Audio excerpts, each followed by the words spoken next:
Hello everyone, I'm Lee. In this video, we're going to talk about recursion. So I'm going to use a simple example of calculating factorial here. And let's take a look at the two implementation of factorial. The first one, I'm going to use factorial loop. That's the solution using iteration. So we initialize the result with 1, and while n is greater than 1, we multiply to it, and then minus and decrement n, and by the end we return the result. So this is a typical loop solution. And now let's take a look at the recursive solution. So for recursive solution, we have to identify the base case first. For the base case means the trivial one. You can tell the answer right away.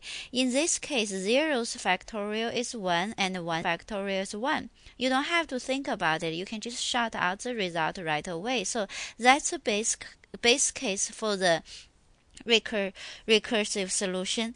And now let's take a look at the general case. The general case is recursion means solving a problem by invoking yourself with a smaller input. So we identify this general case with n's factorial is n multiplied by n minus 1's factorial.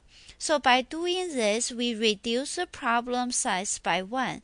So we invoke ourselves with a smaller version of this input. So this way we know eventually it will reduce to the base case where you know the answer right away. So this works like a magic. You see, we just say n's factorial is n multiplied by n minus 1's factorial. And what is n minus 1's factorial? I'll invoke myself with n minus 1. So let's take a look at how this one works. So first, let's run this program. So I simply invoke both and then display the result. Let's see. So I'm going to use 3. And the one calculated by using loop gave us 6, and the one calculated by using recursion gave us 6 as well. So how about let's take a detailed look. I'll put a breakpoint here in the recursive solution, and let's go ahead and say start debugging. And I will give it 3 again. And so right now, take a look at the calling stack. It's invoking main function, and if I say F11, so now I enter factorial recursion, and the parameter n is equal to 3. So n is 3, so I'll come to the else one. Else one says return n multiplied by factorial this one. So you have to invoke factorial recursion with this one first.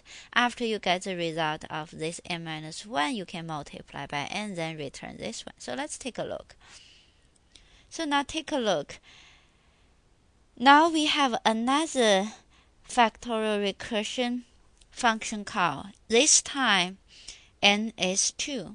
So we say it's not base case. So now we got another recursion call. And this time n is 1. So take a look at the call stack. So when we are trying to calculate 3's factorial, we have to, we first invoke this one with 3, then it will invoke itself with 2, then invoke itself with 1.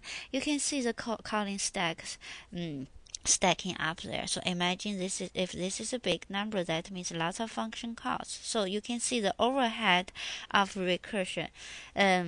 So usually if we can find the equivalent iterative solution and it's easy enough, we won't use recursion because of the overhead of function invocation. So this is more expensive than the simple iteration there. For the iteration you only have one function call, then you just keep on looping, but this one got more function call there.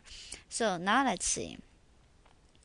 This time n is 1, so we hit the base case. It can give us back a result. So return 1, you see here. So the call stack is only for 2 and 3. So 1 return, so it get back the result. Then the 2 one can return as well. Let's see. So now you see that guy return. Now the factorial 2 return. Now 3 can return as well. And that's how we got back result 2 is 6 too. So by comparing two implementation, when using recursive solution, we identify the base case and use the if testing and give back the result. Else, we are going to invoke ourselves with a smaller input. We don't need to use loop. Instead we use testing for base case and the general case. And the iterative solution is using a loop. And like we talk about efficiency-wise, if you can find out the iterative solution, you should always use iterative solution because the recursive solution is more expensive. You have to have recursive function calls, and the function calls require to push something on the stack, then pop off the stack. It's more expensive operation there. Thank you.